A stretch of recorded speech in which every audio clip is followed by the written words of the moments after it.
지난 한 주간 여러분의 기도 제목을 가지고 기도원에서 기도하는 시간을 가졌습니다. 바라기는 2024년 여러분들이 소망에 담겨있는 그 기도를 하나님께서 허락해 주셔서 주님의 치유가 있고 주님의 응답이 여러분 각 가정에 나타날 수 있기를 주님의 이름으로 축복합니다. 오늘 말씀은 구원의 날까지 성령의 인치심을 받은 우리 그리스도인들이 해야 되는 말에 대해서 살펴보면서 2024년 한 해는 이렇게 말하게 하소서 하는 결단의 말씀을 나누고자 합니다. 조선시대 세종대왕께서 한글을 만드신 이유가 있습니다. 그 이유를 훈민정음 서문에서는 나란 말씀이 중국에 달아 문자로 서로 삼았지 아니할세라고 했습니다.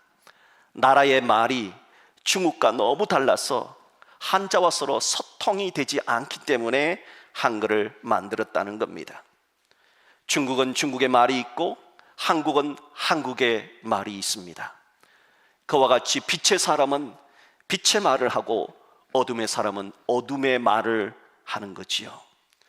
그렇다면 성령의 인치심을 받았다는 우리 빛의 사람인 신자는 과연 어떤 말을 해야 하는 걸까요? 언젠가 물고기 박물관이라고 하는 곳을 가본 적이 있습니다. 거기서 박제가 된 큰 물고기 밑에 이런 의미심장한 글이 적혀져 있었습니다.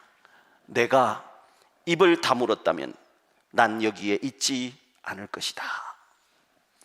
보는 사람마다 참 그래, 명언이다.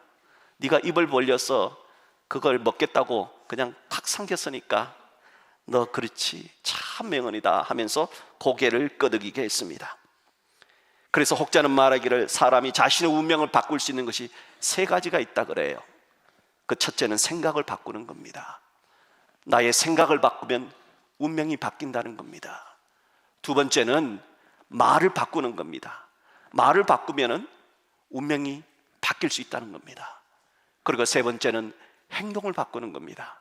행동을 바꾸면 나의 운명이 바뀌어질 수 있다는 겁니다. 그래서 잠언 6장 2절에서도 내 입의 말로 내가 얽혔으며 내 입의 말로 인하여 잡히게 되었느니라 하면서 이렇게 말은 자신의 운명을 바꾸는 대단한 파워를 가지고 있다 했습니다. 그렇다면 하나님을 아버지로 부르는 자, 예수님을 주님으로 섬기는 성도들은 이 대단한 위력을 가진 말, 이 말을 어떻게 하며 살겠다 결단해야 하는 걸까요? 저는 세 가지를 말씀드리고자 합니다. 첫째, 2024년 한 해 될 수 있는 한 감사의 말을 하기로 결단했으면 좋겠습니다. 인상이 너무 무서운 분이 있었어요. 속된 말로 인상이 더러운 사람이었다는 거예요. 그래서 자신이 너무 고민을 했답니다. 그리고 날마다 거울을 바라보면서 거울 앞에서 웃는 연습을 하기 시작했습니다. 그분이 누구냐? 바로 한때 신바람을 일으켰던 황수관 박사입니다. 이분이 이렇게 해요. 좋은 습관은 저절로 절대 되지 않는다는 거예요. 반드시 의도적인 노력과 반복적인 행동을 통해서만 좋은 습관을 가질 수 있다 했습니다. 오늘 본문 에베소서 4장 29절을 보세요. 무릇 더러운 말은 너희 입 밖에도 내지 말라 했습니다. 성령의 인치심을 받은 그리스도인들은 최종 구원이 이루어지는 그날까지, 우리가 천국 가는 그날까지 더러운 말은 입 밖에도 내지 말도록 노력하며 살아야 한다는 겁니다. 여기서 말하는 더러운 말은 하나님 앞에서도 사람 앞에서도 말하기 힘든 거북한 말, 아주 민망스러운 말들을 뜻합니다. 하나님 듣기에도 민망스러운 말, 사람들 듣기에도 거북한 말은 입에 담지 않으려고 노력하며 의도적인 노력을 해야 한다는 겁니다. 그리고 조금 더 한 걸음 더 나아가서 하나님은 에베소서 5장 4절에서 누추함과 어리석은 말이나 희롱의 말이 마땅치 아니하다 하시면서 오히려 감사하는 말을 하라 하셨습니다. 우리가 이제는 어리석은 말, 희롱의 말을 피하고 감사하는 말을 한번 해보려고 노력하라는 겁니다. 다니엘이 그랬습니다. 다니엘은 어린 나이에 나라를 잃고 바벨론 땅에, 오늘날 이라크에 끌려갔습니다. 포로가 되었죠. 어느 날 바벨론 제국의 느부갓네살 왕이 악몽을 꾸게 됩니다. 그런데 이 느부갓네살 왕은 자기가 꾼 악몽이 뭔지를 몰라요. 그래서 바벨론에서 가장 똑똑하다는 사람, 박사들과 술객들을 다 불러 모아놓고 내가 어제 악몽을 꿨는데 뭐를 꿨는지 모른다, 알아맞혀봐라 그런 거예요. 그러니까 거기 박사와 술객들이 아니 꿈을 말씀해 주셔야지 우리가 해몽을 해드릴 거 아닙니까? 라고 이야기를 합니다. 야, 내가 그 꿈을 알면은 말하지, 모르니까 너희들 부른 거 아니냐, 너희들 똑똑하다면서 그것도 모르냐 하면서 윽박질렀습니다. 이때 아무도 느부갓네살 왕의 악몽을 말해준 사람이 없었습니다. 하지만 하나님께서 주신 지혜를 받은 다니엘은 이 느부갓네살 왕이 꾼 악몽을 정확하게 맞췄고 그 꿈을 풀어주었고 그리고 그 꿈의 대안까지 제시를 해 준 것입니다. 바벨론 왕은 이 놀라운 지혜를 가진 다니엘을 국무총리까지 승진을 시켜주었습니다. 다니엘의 이 놀라운 지혜 때문에 나라가 바벨론 제국에서 페르시아로, 오늘날 이란으로 바뀌었습니다. 그럼에도 불구하고 페르시아의 왕은 다니엘을 또다시 국무총리로 임명을 하게 된 것입니다. 이런 다니엘을 페르시아 출신의 신하들이 시기하고 질투합니다. 쟤는 페르시아 출신도 아닌데 어떻게 국무총리가 될 수 있어? 쟤는 유대 소수민족인데 어떻게 우리보다 더 높을 수 있어? 시기하고 질투했습니다. 그리고 다니엘을 죽이려는 음모를 꾸밉니다. 다니엘을 죽이고자 한 대신들은 다리오 왕에게 왕이 이 나라 최고의 지존이십니다. 그러니 앞으로 30일 동안만 왕 외에 다른 신이나 다른 사람에게 기도하는 자가 있으면 그 사람을 잡아서 사자굴 속에 던져 넣게 하소서. 그리하여 왕은 신과 같은 분이심을 만방에 알리소서 하는 건의를 했습니다. 페르시아 제국의 다리오 왕은 이것이 자신에게 자신을 높여주려는 것임을 알고 그리고 다니엘을 죽이려고 하는 음모는 전혀 몰랐던 겁니다. 그래서 좋아서 왕의 도장을 쾅 찍어주었습니다. 국무총리인 다니엘은 이런 사실을 다 알고 있었습니다. 왕의 조서가 전국으로 다 배포가 되었습니다. 하지만 이런 내용을 다 알고서도 다니엘은 어떻게 했는가? 우리 다니엘서 6장 10절 우리 같이 한번 합독하도록 하겠습니다. 다니엘이 이 조서에 왕의 도장이 찍힌 것을 알고도 자기 집에 돌아가서는 윗방에 올라가 예루살렘으로 향한 창문을 열고 전에 하던 대로 하루 3번씩 무릎을 꿇고 기도하며 그의 하나님께 감사하였더라. 다니엘은 기도하면 죽는다는 사실을 알고도 감사 기도했다는 겁니다. 전에 하던 그대로 감사 기도를 했다는 겁니다. 누가 보더라도 지금 이 상황은 감사 기도할 상황이 전혀 아니지 않습니까? 30일 후에 기도해도 되잖아요. 그럼에도 다니엘이 늘 하던 대로 이전대로 감사 기도를 드렸던 이유가 무엇일까요? 도대체 무엇이 그를 죽음이라는 최악의 상황에서도 감사할 수 있게 했을까요? 그것은 습관입니다. 습관. 감사하는 것이 습관이 되었기 때문입니다. 결국 다니엘은 법령대로 사자굴 속에 던져졌습니다. 그러나 하나님께서는 그 배고픈 사자들의 입을 다 막아 주셨습니다. 갑자기 밥맛이 없어진 겁니다. 사자들이 다니엘을 잡아먹지를 않습니다. 이 모든 사실을 나중에 다 알게 된 페르시아의 다리오 왕은 다니엘을 음모했던 그 사람들 모두 다 잡아서 사자밥이 되게 하는 반전의 역사가 일어나게 하셨습니다. 여러분 아십니까? 감사는 누구에게 주어지느냐? 감사는 감사한 사람에게 주어지는 하나님의 특별 선물입니다. 바라기는 우리들도 다니엘처럼 에베소서 5장 4절의 말씀처럼 2024년 한 해는 감사하는 말을 한번 해보자 결단하는 우리 모두가 될 수 있기를 주의 이름으로 축복합니다. 며칠 전에 어느 권사님이 손을 다쳐서 제가 전화를 드렸더니 목사님 감사해요 그러더라고요. 아니 손을 다쳐가지고 지금 이게 손에 골절이 나서 수술했는데 뭔 감사합니까? 그랬더니 감사하대요. 왜 감사해요? 그랬더니 하시는 말씀이 연초에 다쳐가지고 건강에 대한 소중함을 깨닫게 해주시니 감사하고요, 제가 다치니까 애들이 그냥 평상시에는 물론 왔겠지만 애들이 놀라가 달려와가지고 자신의 존재감이 그래도 이렇게 소중한가 하는 것을 다시 깨닫게 하시니 감사하더라는 거예요. 그리고 손목을 골절을 했는데 별로 통증이 없어서 수술도 잘 마치게 하시니 감사하다고 하는 거예요. 여러분, 감사는 습관입니다.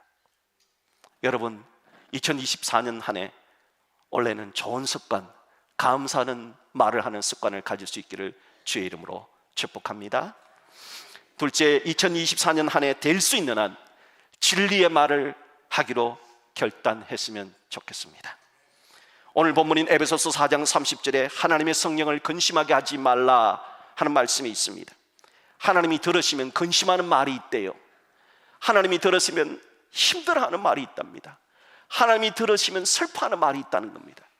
하나님은 어떤 말을 들으시면 슬퍼할까요? 어떤 말을 들으면 근심하실까요?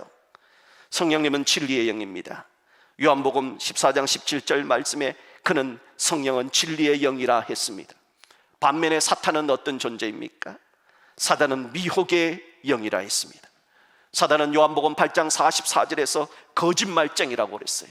거짓의 아비가 되었음이라 했습니다. 거짓말쟁이인 사탄과는 대조적으로 하나님은 어떤 분이시냐? 히브리서 6장 18절에 이는 하나님이 거짓말을 할 수 없는 분이라 했습니다. 하나님이 못하는 게 두 가지가 있잖아요. 하나님은 죄를 못 지어요. 또 하나님은 거짓말을 못해요.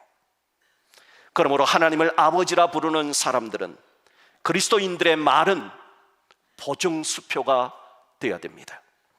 그래서 그리스도인과 함께 일하는 사람, 그리스도인과 함께 거래하는 사람은 저 사람은 믿을 수 있어, 저 사람하고는 일해도 괜찮아, 저 사람 말은 보증수표와 같아, 안심하도 돼가 되어야 합니다. 이런 이야기가 있습니다. 어느 집안에 며느리가 들어왔는데 이 시어머니가 아들을 너무 사랑한 끝에 며느리를 그냥 이유도 묻지 않고 그냥 미운 거예요. 그냥 미운 거 있잖아요. 어찌나 시어머니가 며느리를 괴롭히는지 며느리가 반찬을 다 해가지고 왔더니 어머니 드세요. 이걸 반찬이라고 했냐며 짜다고 그냥 반찬통을 발로 그득 찬 거예요. 또 밥을 했더니 밥이 조금 뜸이 절 뜯었는데 설 익었다고 하면은 터집을 잡아버려 이걸 먹으라고 하면서 밥상을 엎어버린 겁니다. 견디다 못한 이 며느리가 폭발한 겁니다. 그래서 근심하고 있을 때 옆마을에 유명한 아주 정직하기로 소문난 한의사가 있다는 얘기를 듣고 찾아갑니다. 자초지정을 이야기합니다. 돈이 얼마가 들어도 좋으니까 시어머니가 서서히 죽게 하는 약을 지어달라고 사정을 했습니다. 한의사가 얼마나 놀랐겠습니까? 세상에, 시어머니 서서히, 빨리 죽으면 안 돼요, 서서히 죽게 하는 약을 지어달라고 하니까 놀랐지만 그것들은 태어난 척하면서 이런 처방을 내려주었답니다. 부인, 이것은 약은 아니지만은 제가 말한 대로 하면 100일 후에는 반드시 시어머니가 죽습니다. 하겠냐고. 그럼요, 제가 못할 게 뭐 있겠냐고 말해달라고. 100일 동안 하루도 빠짐없이 정성을 다해서 인절미를 만들라는 거예요. 그래서 따뜻한 인절미를 만들어서 매일 밥상 위에다가, 시어머니 밥상 위에다가 갖다 드리면서 얼굴에 미소를 지으라는 거예요. 어머니 드세요, 어머니 드세요. 그러면 100일만 되면 반드시 죽을 거라고. 그날부터 며느리는 이른 새벽에 일어났습니다. 가장 좋은 찹쌀로 최고의 정성을 다해서 인절미를 만들기 시작했습니다. 정성스럽게 콩고물을 묻혔습니다. 매일 밥상에다 올려주면서 얼굴에 미소. 어머니, 어머니, 남김없이 다 드셔야 됩니다. 어머니, 이거는 누구 주지 말고 어머니만 드셔야 됩니다. 그래서 드렸답니다. 시어머니는 처음에 저게 미쳤나, 저게 왜 안 하던 짓을 하나 하면서 타박을 하고 구박을 했습니다. 그런데 구박을 해도 어머니 그래도 드셔야 됩니다. 오늘도 드셔야 됩니다 하면서 따뜻하게 인절미를 만들어서 드리니까 저 이상하네, 정말 이상하네, 욕을 해도 여전히 욕먹어도 어머니 그래도 드셔야 됩니다 하면서 미소를 지으면서 만난 인절미를 대접해 주었답니다. 그러기를 90일이 지났어요. 그런데 예전에는 그렇게 구박만 하던 시어머니가 어느 날 바뀌기 시작한 겁니다. 얘들아 하면서 자기 친구한테, 동네 사람들, 이보시오, 나는 매일매일 아침마다 맛있는 인절미 먹는다. 우리 며느리 같은 며느리가 있으면 나와보라고 그래 하면서 동네 사람들에게 며느리 칭찬을 하고 돌아다니기 시작했습니다. 또한 며느리가 하는 말은 잘했다, 잘했다, 참 잘했다 하면서 이렇게 한 거예요. 아니, 시어머니 죽이려고 정성 다해서 인절미를 만들어서 먹였는데, 아니 죽지는 않고 어머니가 90도로 완전히 180도로 자꾸 바뀌는 거예요. 이제 90을 먹고 나니까 마음속에 덜컹 걱정이 된 겁니다. 왜요? 10일 후면 어떻게 됩니까? 시어머니가 죽잖아요. 그래서 이렇게 좋은 시어머니가 죽으면 안 되는데 하면서 한의사를 찾아갔습니다. 죄송합니다, 제가 그때 어리석었습니다. 우리 시어머니 다시 살려주는 약을 좀 지어주십시오. 돈이 얼마나 더 좋으니까 우리 시어머니가 너무 좋은데 내가 그걸 몰랐네요 하면서 약을 지어달라고 했습니다. 그러자 한의사가 빙그레 웃으면서 하는 말이 아직까지 10일이나 남았는데 벌써 왼수 같던 시어머니는 죽고 따뜻한 시어머니가 살아나셨습니까? 하더랍니다. 그러면서 내가 내려준 그 처방은 왼수 같던 시어머니는 사라지고 따뜻한 시어머니가 서서히 살아나게 하는 보약과 같은 처방이었다 말하면서 이제는 돌아가서 진심을 다해서 지금까지 하는 것처럼 시어머니를 잘 모시면은 시어머니는 언제나 당신 편이 되어줄 거라, 그렇게 이야기를 했다고 합니다. 여러분 어떻습니까? 그 어인은 정말 왼수 같던 시어머니를 죽게 하고 은혜로운 시어머니를 살아나게 한 지혜로운 정직한 처방을 한 의원이라 할 수 있지 않습니까? 그러나 우리들에겐 더 놀라운 처방을 하시는 멋진 의원이 한 분 계십니다. 그분은 죽은 자도 살리시는 분, 눈문 자도 보게 하시는 분, 풍랑이는 바닥도 잔잔케 하시는 진리 그 자체이십니다. 그 놀라운 처방을 하신 정직한 의원은 바로 우리의 주님 예수 그리스도이십니다. 예수님은 말씀하셨습니다. 내가 곧 길이다 진리다 생명이라 하셨습니다. 예수님을 말하는 자가 진리를 말하는 자고, 예수님을 말하는 자가 생명을 말하는 자고, 예수님을 말하는 자가 길을 말하는 자라는 뜻입니다. 그래서 사도 베드로는 베드로전서 4장 11절에서 만일 누가 말하려면 하나님의 말씀을 하는 것 같이 하라 하셨습니다. 저는 우리 모두가 2024년도 새해에는 왼수 같던 시어머니를 따뜻한 시어머니로 변화시켰던 그 지혜로운 의원처럼 그렇게 말했으면 좋겠습니다. 그리고 그 지혜로운 의원을 뛰어넘어 진짜 그 사람을 죄와 죽음에서 살아나게 하신 예수님, 천국으로 이끄신 진리 되신 예수님의 말씀을 말하는 여러분이 되었으면 좋겠습니다. 그래서 2024년 한 해는 매달 우리 1월달부터 또 암송을 하잖아요. 이 암송 말씀, 이 암송 구절을 암송해서 내 입에서 세상 말이 아니라 하나님의 말씀이 좀 튀어나오는 그런 습관을 가질 수 있었으면 좋겠습니다. 여러분 입에서 하나님의 말씀이 나온다고 생각해 봐요. 여러분의 입에서 예수님 말씀이 터져 나온다고 생각해 봐요. 얼마나 멋집니까? 바라기는 그런 연습하셔서 말씀을 잘 암송하셔서 2024년 한 해는 진리를 말하는 여러분 되기를 주님의 이름으로 축복합니다. 셋째로 2024년 한 해 될 수 있는 한 덕스러운 말을 하기로 결단했으면 좋겠습니다. 오늘 본문 에베소서 4장 29절 중반에 보면은 오직 덕을 세우는 데 소용되는 대로 선한 말을 하여 듣는 자들에게 은혜를 끼치게 하라 했습니다. 은혜를 끼치는 말이 있대요. 나랑 같이 이야기를 하면 너는 참 이야기를 하면 은혜가 된다는 사람이 있대요. 그런 말은 어떤 말인가? 덕스러운 말입니다. 나는 너랑 얘기하면 진이 다 빠진다 얘. 나는 너랑 얘기하면은 이상하게 기분이 나쁘네. 나는 너랑 얘기하면 골치가 아파. 이게 아니고요. 나는 너랑 얘기하면은 은혜가 돼. 이런 사람들의 말이 뭐냐? 덕스러운 말이라는 겁니다. 덕을 세운다라고 하는 말은 집을 세워준다, 집을 빌딩 세워준다 하는 뜻입니다. 우리들이 하는 말은 바로 나와 말을 나누고 있는 그 사람을 세워준다는 뜻입니다. 그게 은혜를 끼치는 일입니다.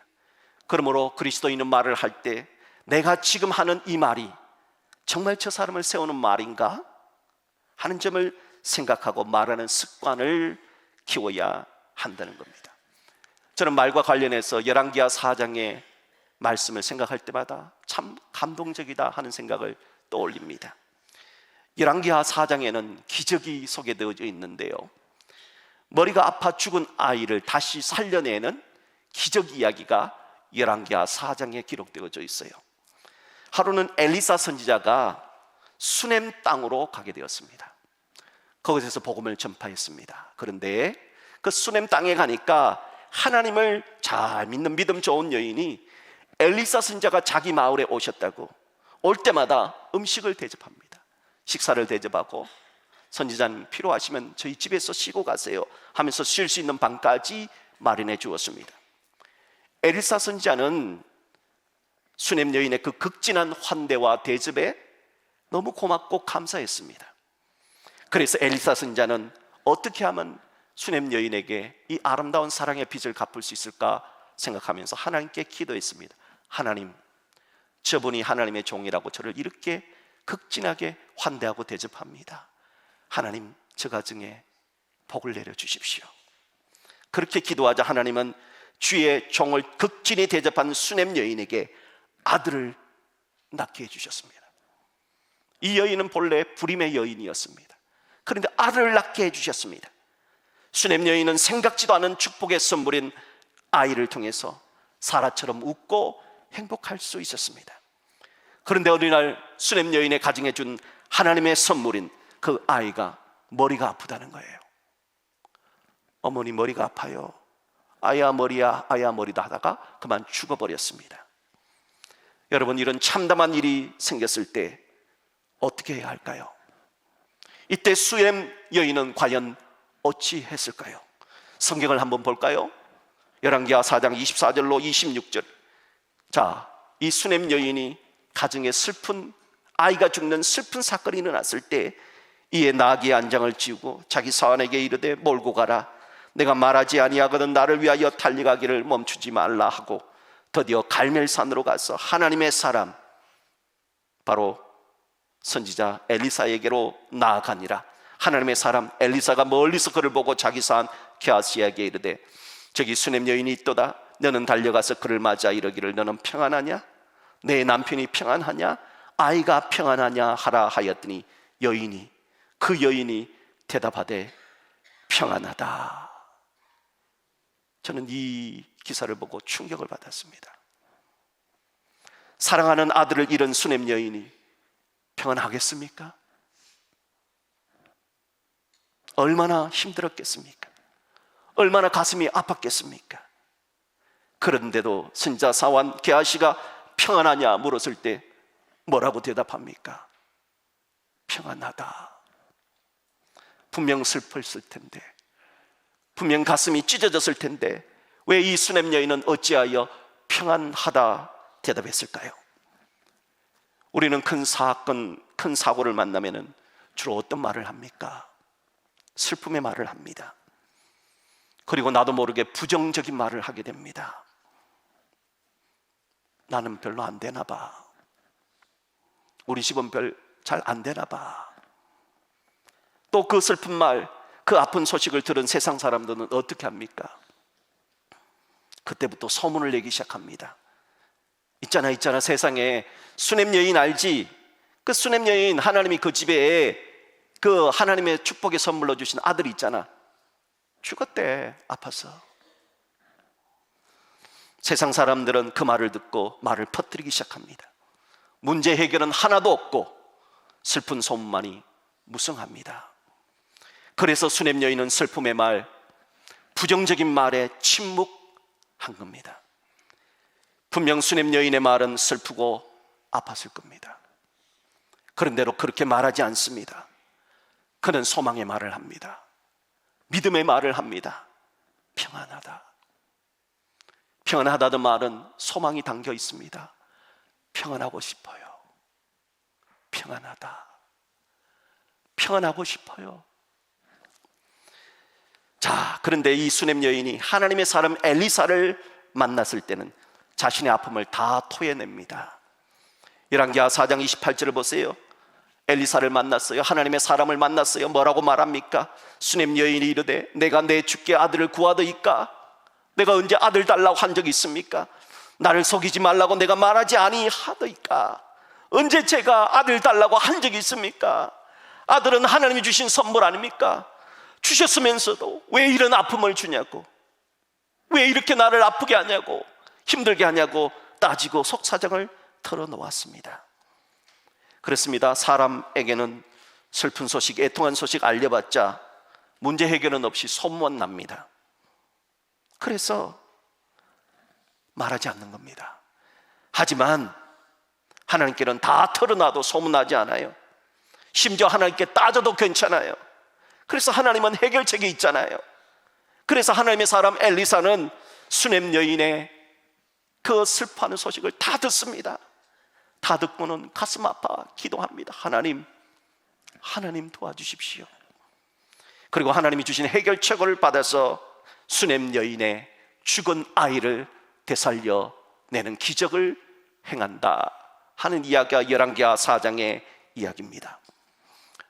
열왕기하 4장의 수냄 여인의 이야기를 통해 믿음의 사람은 슬픈 사건을 만났을지라도 하나님께는 다 털어놓아도 된다 하는 것을 배울 수 있고요. 또한 하지만 사람에게는 슬픔의 말, 부정적인 말을 할 필요가 없다는 겁니다. 믿음의 말을 하라는 교훈을 받습니다. 사랑하는 성도 여러분, 어떤 사람이 믿음의 사람입니까? 믿음의 사람은 믿음의 말을 하는 사람이 믿음의 사람입니다. 소망의 말을 할 줄 아는 사람이 믿음의 사람입니다. 절망의 말을 하는 사람, 하나님의 사람 아닙니다. 우리들은 입버릇처럼 말이 씨가 된다 하는 말을 잘 알고 있어요. 말이 씨가 됩니다. 그런데 컵 속에 물이 반 정도 있을 때 어떤 사람은 이것밖에 안 남았네 라고 말하는 사람이 있어요. 부정어를 사용하죠. 또 어떤 사람은 똑같은 물의 컵에 반이 있어도 아직도 반이나 남았네 라고 긍정의 말을 말하는 사람이 있습니다. 왜 똑같은 사물을 보면서 다르게 말을 할까요? 습관입니다. 여러분, 말도 농사와 같습니다. 여러분, 감자를 거두기 위해서는 뭐를 심어야 됩니까? 감자를 심어야죠. 옥수수를 거두려면요, 옥수수를 심어야죠. 그럼 감사를 거두려면 절망을 심습니까? 불평을 심습니까? 감사를 거두려면 감사를 심어야 하는 거잖아요. 말은 농사와도 같습니다. 내가 어떤 것을 심느냐에 따라서 어떤 것을 거두게 되는 겁니다. 훗날에 내 인생의 열매는 왜 이럴까? 라고 묻는다면 내가 지금까지 무엇을 심었는지, 내가 주로 어떤 말을 하고 살았는지 점검해 봐야 하는 겁니다. 제가 아는 권사님은 굉장히 부정적인 분이었어요. 굉장히 사회에 대해서 부정이 많았어요. 나라에 대해서 상당히 부정적인 말을 많이 했어요. 그래서 이분은 모든 것이 다 짜증나서 싫은 말만 하는 거예요. 더우면 더워서 죽겠다, 속상하면 속상해서 죽겠다, 차오면은 차서 죽겠다, 좋으면 좋아서 죽는데 좋은 데는 살아야지. 근데 이분은 그냥 부정적인 언어가 그냥 습관이 된 거예요. 근데 어느 날 말도 심은 대로 거둡니다. 말은 심은 대로 거둔다 하는 말씀을 들은 이후에는 내가 죽겠다, 못 살겠다, 이 말을 사용하면 안 되겠다는 생각이 버뜩 들더래요. 그래서 다짐을 했답니다. 내 말을 바꾸기로. 여러분 말을 한번 바꿔보세요. 여러분이 사용하는 말을, 부정어를 전부 다 긍정어로 바꿔보세요. 더워도 살겠네. 속상해도 살겠네. 아파도 살아야지. 아파도 살겠네. 그러니까 약을 먹는 거잖아요. 목사도 아프면 약 먹어요. 여러분, 목사가 아프면 기도만 하는 줄 아시죠? 안 그래요. 저도 지난주에 주사도 맞고요, 링거도 맞았어요. 아프면은 아파도 살려고 그런 거잖아요. 우리의 말을 바꿔야 됩니다. 여러분, 우리가 대부분의 말을 할 때 부정어를 많이 사용합니다. 그러나 이제 긍정문으로 바꿔보세요. 힘들어도 살겠네. 힘들어도 살겠네. 우리는 왜 그렇게 말해야 합니까? 세상 사람들은 막 말하는데 왜 그리스도인은 그렇게 말해야 할까요? 우리들이 주님을 믿는 예수님의 영은 생명의 영이기 때문입니다. 우리가 주님으로 믿는 예수님의 영은 살리는 영이기 때문입니다. 그래서 예수를 주로 믿는 사람의 말은 살리는 말을 해야 됩니다. 생명의 말을 해야 됩니다. 소망의 말을 해야 하는 것입니다.